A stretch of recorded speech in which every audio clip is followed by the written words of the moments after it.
My channel. তোমরা তো আগের দিন দেখেইছিলে আমরা এসেছি টিশার পিসিমণির বাড়ি। টিশার পিসিমণির বাড়ি মানে তো আমারও পিসিমণির বাড়ি। আর এখন আমরা সবাই মিলে যাচ্ছি ঠাকুর দেখতে। কি ভাবছো এখন আবার কিসের ঠাকুর? আসলে এটা হচ্ছে কালী পুজোয় কালী ঠাকুর দেখতে যাওয়ার ব্লগ। আমি জানি এই কথাটা শুনে তোমরা আমাকে কি কি বলতে পারো, আলসে অনেক কিছুই বলবে, কিন্তু বলতেই পারো কারণ দোষটা তো আমারই। আমি এতদিন পর ভিডিওটা আপলোড করছি। তবে যাই বলো, আমি কিন্তু জানতাম না যে চাঁদপাড়া বারাসাত ছাড়াও যে এত সুন্দর সুন্দর ঠাকুর হয়, তাও আবার কালী পুজোই।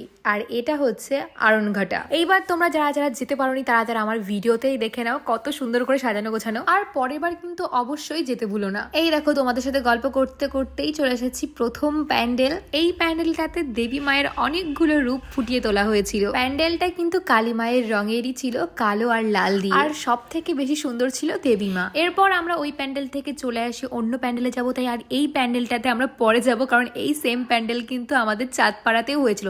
সরি, চাঁদপাড়া না, বনগাঁতেও হয়েছিল দুর্গাপুজোর সময়। আর তোমাদের কে বলেছে মেলায় গেলে পড়াশোনা হয় না? এই দেখো ABCD সব লেখা আছে। আমাদের মা বাবারা শুধু খালি খালি বকে মেলায় যাওয়ার কথা শুনলে। আর এই সুযোগে তোমাদের সবাইকে কিন্তু ওরা একটু হাই করে দিল। আর তার আগে তোমাদেরকে বলি আমাদের কেমন লাগছিল সেটা কিন্তু অবশ্যই জানাবে, ঠিক আছে? আর এখানে আমরা পায়ে পায়ে ঠুল লাগিয়ে একটা অ্যাস্থেটিক ভিডিও করার চেষ্টা করছিলাম, সেটা তো একেবারেই ফেল হয়ে গেছে। আর এখন আমরা যে মাঠটাতে চলে এসেছি, এই মাঠটা ভীষণ বড়। আর এখানে কিন্তু একটা না দুটো নয়, এখানে প্রায় 4-5টা প্যান্ডেল হয়। হ্যাঁ, এই একটা মাঠেই এতগুলো প্যান্ডেল হয়, তাও আবার একসাথে। তোমাদেরকে ওই বারাসাতে ঠাকুর দেখতে গিয়ে যেমন বারবার হাঁটতে হয় সেই চিন্তাটা নেই। তারপর আমরা চলে আসলাম আজকে দ্বিতীয় প্যান্ডেলে।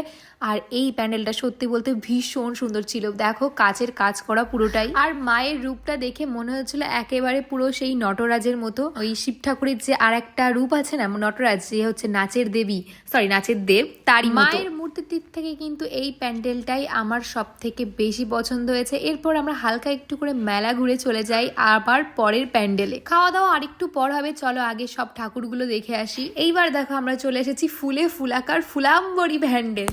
হ্যাঁ হ্যাঁ, জানি জানি নামটা একটু বেশি অদ্ভুত দিয়ে ফেলেছি, তবে তবে তবে প্যান্ডেলটা কিন্তু ভীষণ সুন্দর ছিল। দেখতেই পাচ্ছ তোমরা কত কাজ করা এখানটাতে। লাইক তোমার ইচ্ছা হবে দাঁড়িয়ে দাঁড়িয়ে সব কাজগুলো দেখি, এতটাই সুন্দর। এক কথায় অ্যাস্থেটিক প্যান্ডেল। প্যান্ডেলের ভিতরে মানে কালী মায়ের ঠিক 4-5টা পুরো স্বর্গ, এতটাই সুন্দর। আর এই দেখো এইগুলো হাতে বানানো শিউলি ফুল, একদম কলকাতার স্টাইলে যেরকম দুর্গাপুজোর হয় ঠিক সেই রকমই ছিল এই মূর্তিটা।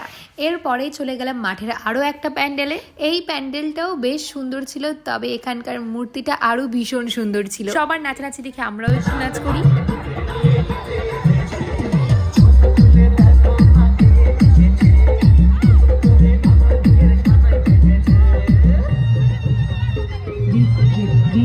চলো নাচানাচি আবার পরে হবে অন্য সময়। এখন চলে যাই নেক্সট প্যান্ডেলে। এটাও ছিল রেড অ্যান্ড ব্ল্যাক থিমের প্যান্ডেল। কালী পুজোয় রেড ব্ল্যাক প্যান্ডেল থাকবেই।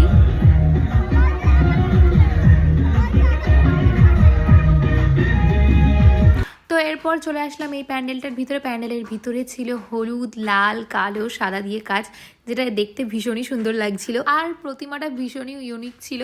এখানে বেশ সুন্দর সুন্দর কানের ছিল, কিন্তু এত দাম বললো যে আমি মুখ ঘুরিয়ে চলে আসলাম ঠিক এখন এই যেভাবে হেঁটে হেঁটে যাচ্ছে সেইভাবে। আর আমার ভিডিও অলরেডি নষ্ট হয়ে গেছে, এখন আর শোরে টোরে কোনো লাভ নেই।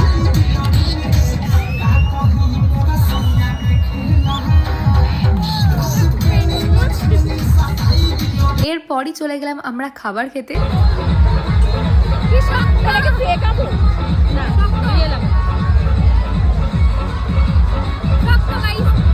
আইসক্রিমটা তো সাংঘাতিক লেভেলের শক্ত ছিল। এরপর আমরা খেলাম ঘুগনি, এগ রোল অ্যান্ড চাউমিন। আর এই দেখো কত ভালোবাসার টিশা আমাকে খাইয়ে দিচ্ছে।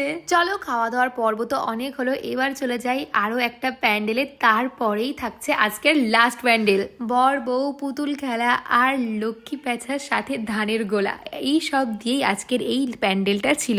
এইবার তোমরা দেখে নাও মায়ের মুখখানি কত মিষ্টি, তাই না? আর এরপরেই চলে গেলাম আজকের শেষ প্যান্ডেল। এটা কিন্তু সম্পূর্ণ প্রদীপ দিয়ে বানানো ছিল এই প্যান্ডেলটা। আর ওই যে দেখছিলে না ABCD আলা লাইটিং, এইটা হচ্ছে সেই প্যান্ডেলেরই লাইটিং। প্রথমেই ঢুকতেই ছিল একটা শিব ঠাকুরের মূর্তি, যেটা এগেইন ভীষণ সুন্দর ছিল। দূর থেকে তো আমি নিজেই বুঝতে পারছিলাম না প্রদীপের প্যান্ডেল, এবার কাছ থেকে এসেই কিন্তু বুঝতে পেরেছি এটা প্রদীপের প্যান্ডেল। এরপরেই চলে গেলাম আজকের পরের প্যান্ডেলে।